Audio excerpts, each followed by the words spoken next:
Thanks for tuning in to the Expert Tips segment of the Stain and Seal Show, where we talk about tips and tricks we've learned along the way in our professional wood care business. So whether you're a do-it-yourselfer or a contractor or somebody who's just thinking about getting into the business, follow us and you'll learn what we've learned along the way.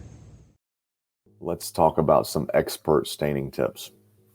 I want to give some tips. These tips that I give is going to go to the new guys, to the people who are new or who have been doing it one way and are looking for another way to do things.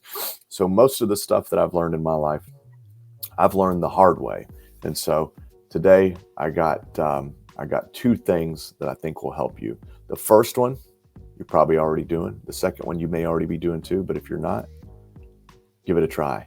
So first of all, prep work. Most important thing. If you're a staining contractor, if you're a new staining contractor and you're not currently doing a whole lot of masking, maybe because you were taught that you can use water and soap and you can do a lot of things, maybe spray water on the neighbor's house while they're not home. You know, you got 500 feet of concrete and instead of masking the concrete, you wet the concrete and then you have to rinse, 500 feet of driveway off to be sure that no stain dries on it. Those things are tough. And I highly recommend you consider what I'm talking about here when it comes to masking, because I've done it the hard way for a long time. And here is lessons I've learned.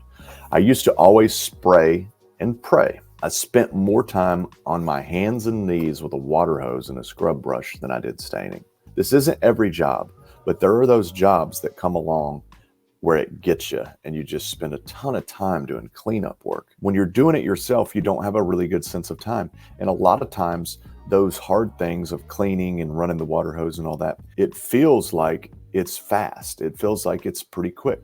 15 minutes of masking in many cases can save you hours of cleanup. And not to mention it can significantly increase the customer experience. Significantly, because your customers are looking out the window.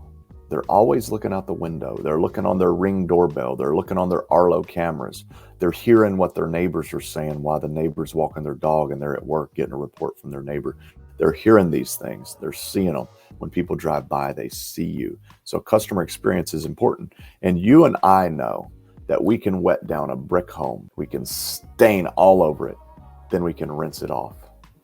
And it will come off, right? It will come off. But when it comes off, where does it go? It goes into the ground, and your customer knows that. And you know it too, but we don't think about it because we're in it day to day. But the customer's going, you just washed all that stain into my grass. I pay $400 a month to have my grass mowed, and I pay $200 a month for True Green to come out and keep it green. And these guys are washing stain in my grass. Why aren't they masking? So that's some of the things that the customers are going on. But when a customer looks out the window and they see everything they own, everything that they own is perfectly masked, they have an increased level of confidence in their decision of hiring you. They also feel good, like they don't worry. When things are masked, they're not going to walk out and start looking at the house, looking for things. They don't even think about it. They said, well, he masked. He did just like a painter. He masked the side of the house. No stain can get on the house because he masked it. Therefore, I do not need to waste time looking to see if there's stain on the house. But I can guarantee you one thing. If they see you not masking, but taking a water hose and running it all over everything, it's going to raise questions because that's not a typical thing. You don't typically see that. When the guy comes in and paints your kitchen, he masks the countertops. He masks the refrigerator. He masks the floor. He doesn't use a water hose to keep the wall wet next to the wall he's painting. It's not what people are used to. And so it raises questions. There's certainly a time and a place to keep things wet. And I specifically like to mask a small area, behind the fence or put a board behind it, a masking board, and then wet all that behind it. That's going to get, if we're spraying directly on a surface or next to a surface, that's a good area to mask. If it's brick and it's brown brick and you're spraying a brown stain, I don't want to make this sound like it doesn't matter if you get it on there. But if you've got a backer board behind your fence panel and then you wet all the far off areas, generally you're perfectly fine. If any overspray got on it, it would be so minimal. And then the wetness would just rinse it away. Rinsing and spraying and praying is just a tough game that can someday get you. And it's got me, and I'm sure it's gotten some of you guys. I'm not in the field anymore. I am no longer a owner operator. Now I get to see things from a different perspective. And what I've noticed is that when we mask, we can go 100 miles an hour. When we don't mask, we have to start and stop, start and stop, start and stop. And we have stress. You get that feeling in your chest. Your customer gets that feeling in their chest. When we mask, we can go so much faster. And when we're done, we fold all the masking paper up, the plastic, the drop cloths, whatever, and we're gone. And it's so easy. And I recommend you give it a try. I know there's some people out there that are teaching everybody to just rinse everything down, rinse the camper next door down, rinse the house next door down, rinse the car in the driveway, keep it wet. Those things will get you in trouble. And when they do get you in trouble, they will have zeros on the end of it. We had to paint a house once because we didn't mask it. Brand new home, white home. The color, I even remember the name of the color.